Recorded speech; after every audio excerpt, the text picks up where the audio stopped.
The breathe up for freediving, it's a topic everyone wants to know about. How long should we breathe up? What breathing technique should we apply? Why should we even do the breathe up? Today, we're going to talk about all of that with Alexander Nilsson, Swedish record holder. If you're new to this channel, my name is Gert Leroy, helping you master freediving. All right, Alex, what is the breathe up and why should we even do a breathe up? So we say breathe up, we mean relaxation breathing before the dive. We do it for many reasons, but the most important reason and the reason that I breathe up for is to relax my muscles and my mind, and also to stabilize your carbon dioxide levels in your body. So we do it for those reasons, and the best way to think about it is that we breathe for a period of time so you can easier come into a relaxed state before you dive. So the idea of the breathe up is to relax, because many people are going to ask what kind of breathing should we be doing? How do we breathe during the breathe up? But that's not actually what it's about. The breathe up is not a specific trick or a formula to make you hold your breath longer. It's actually all about relaxation. Exactly. It's all about relaxation. And we don't breathe in a certain way to get more oxygen to the cell and so on and so forth. Let me clarify that for the people who would think that breathing in a certain way would give you more oxygen so you can hold your breath longer. That's a total myth, right? Exactly. Like you have between 94-96% of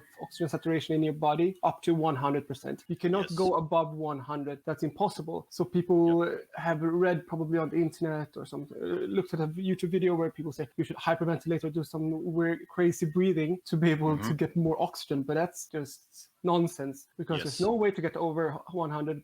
The only way you can get more oxygen though to the cell is to breathe less. Yes.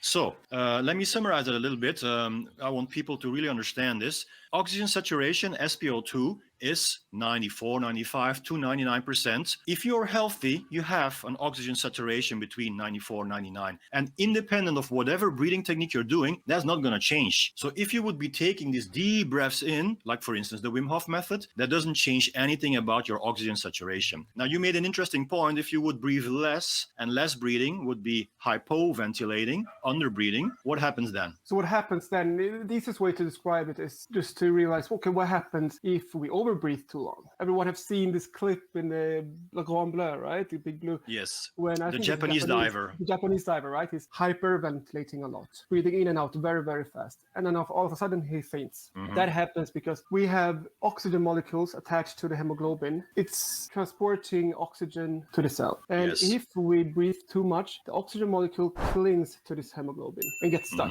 So it will still be like 99% of oxygen saturation, but to no good. So that it's not releasing the oxygen to the brain, for example, and therefore you faint. So for the hemoglobin to release the oxygen that is in the red blood cells, we need a little bit more CO2. If we think about what happens in the opposite way, so if we hypoventilate, like you were saying before, you breathe less, and then we breathe like we do right now, very little breathing. Our belly is barely moving and our chest is barely moving right now. Then the hemoglobin is releasing the oxygen molecule to the cell and of course to the brain. So we function better, and also we get the most amount of oxygen we can have to our cells. And that's what we want to do. Of course, it will be more uncomfortable because we will get slight air hunger. So what you're talking about now, this slightly under breathing, this is more for advanced divers, right? So for beginners, we wouldn't advise this. We would just advise to do normal breathing, which is tidal breathing. And if you do normal tidal breathing, which is a small inhalation, small exhalation, your CO2 levels will be pretty normalized, will be pretty fine. It is only when you start hyperventilating, breathing more, that you're exhaling the CO2, and then the hemoglobin would be less prone to release the oxygen. And this is the Bohr-effect we're talking about, right? Yeah, it's just another word for it would be the Bohr-effect. It's just important to know what happens when we're changing our breathing and the dangers of just breathing too much. And that's nothing we want to do when we are breathing up for a free dive. Yes. Do people have to breathe up when they go snorkeling? Because we've been talking about free diving now for holding your breath and going deeper. But what about snorkeling, which is actually just recreational, hanging around in the water? That's snorkeling, right? Do we need a breathe up for that? So the simple answer to that would be yes. And I remember when I first realized this, when I had done my first freediving course and I went out, and before I went down to look at the reef, I was just laying with a snorkel in my mouth, just looking down at the reef for around 1.5 minutes maybe. And then I went down and I can see this massive effect on what it did to my breath hold. I could stay down there for more than double the amount of time just because I had relaxed for 1.5 minutes on the surface. Yeah. And it makes a huge difference, even though you're just going out snorkeling. So I would advise anyone just to relax on the surface a short period of time before you go down. Let's say a couple of minutes relaxing. And that is exactly that breathe up. So we come back now to the breathe up. It's not a magical formula of how you have to breathe. It's actually more about relaxing. And that's why they call the breathe up the relaxation phase. Okay, so how do we have to position ourselves when we do a breathe up? This is a very personal question. Everyone has their personal preference when it comes to positioning. And also depending on how your body works and so on and so forth. The best way to do it, if you go snorkeling, for example, is to lay with a snorkel in your mouth and to look down at the reef. So you can have a good look on what's going on underneath you.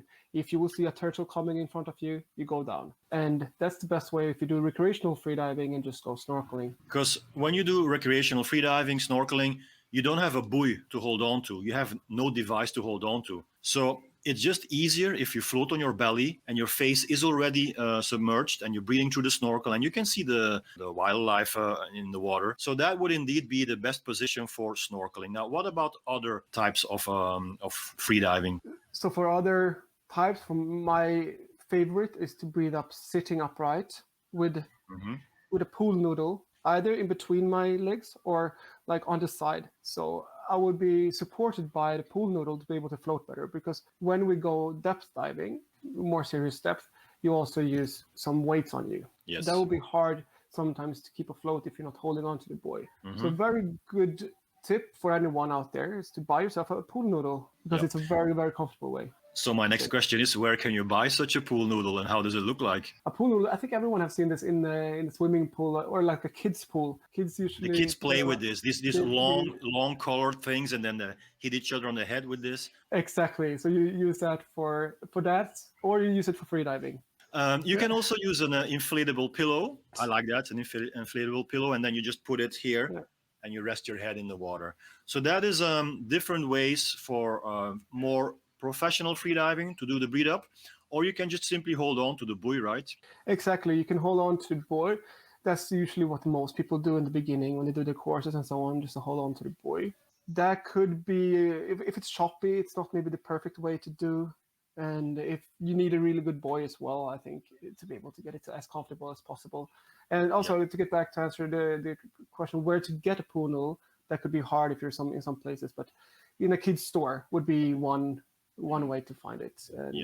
And, so the position of your breathe up also determines, of course, how relaxed you are. And then we come back to what is the actual purpose of the breathe up. It is to find relaxation. So how do we find relaxation in the breathe up? The main point here is to be able to be present in the moment and to be here and now. And that's why we like to focus the breathing on something. So really good way to get in this calm state is to focus either on the belly going outwards and inwards when you're breathing, or you're focusing on the sensation of the air flowing in and out from the mouth. That's the best way just to do tidal breathing. Just have a focus point and then focus on that entirely, not on how the dive will be and so on and so forth, just going to what's going on in this moment. So you find your relaxation by being aware, paying attention to the way you breathe. And that way that we breathe would be tidal breathing, small inhalation, small exhalation.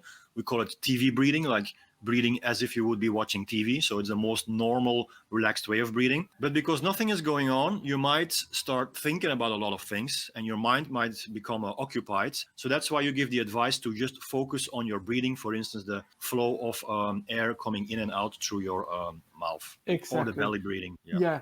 I know there's a lot of different ways to do it as well. You can also try to focus on the visual sense as well, and you can just go into what you're hearing at this moment when you're breathing up. And if you find that tricky, one way to calm down is also to count your breaths. To count one breath, 2 breaths, 3 breaths, and then you will be more present in the moment. These are more like meditation techniques, like counting your breaths, just to keep your mind in a certain canvas, not let your Exactly. thoughts go everywhere. Just keep them focused. Okay, how long should we do a breathe up? So we know already now that it's tidal breathing and that the goal of it is to relax. Now, how long should we do that? So that's the golden question, because I think everyone, I remember when I did my first course, I was confused. How long should I be doing this for? How long is my instructor asking me to breathe up for? No one is really telling me this. So you're laying down there and everyone is Laying down. quiet, and you know everyone's looking at you, and you're Yeah. like,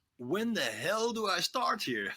Exactly. And I think it's really common, but you don't ask anyone like, is it okay? Should I dive now? Or should I dive in 2 minutes? So, and the easiest way to answer this, and because you can say, okay, you should dive when you feel relaxed. And then you can ask yourself, when am I relaxed? Because you can never Yeah. be relaxed enough. There's always levels of relaxations. So in competitions, we have an official countdown, and then you have to go down when your time is running out.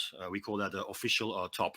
But yeah, those are competition circumstances. And for 99.9% of all other freedivers in the world, they don't do competitions. They just go for recreational freediving or snorkeling. Basically, it doesn't matter. It doesn't matter how long you breathe up. The moment that you feel that you're relaxed, that's when you take your final breath and start diving. Exactly. And if you want to have some kind of rules on the length of the dive or the breathe up, you can also think of it, if it's a very challenging dive for you, it's a good idea to breathe up longer. And if it's a very, very easy dive for you, you might shorten the breathe up. But I like to breathe up, for example, if I just give a number, I like to breathe up for 2 minutes. If I would go for personal best dive, I usually was breathing up for 5 minutes, I think it was. Yeah. And then I had been relaxing for 5 minutes prior to that as well. Just for recreational freediving, which is most of my audience, 2 minutes is enough, right? All right, guys, if you have any questions, let me know in the comments. Peace in every breath.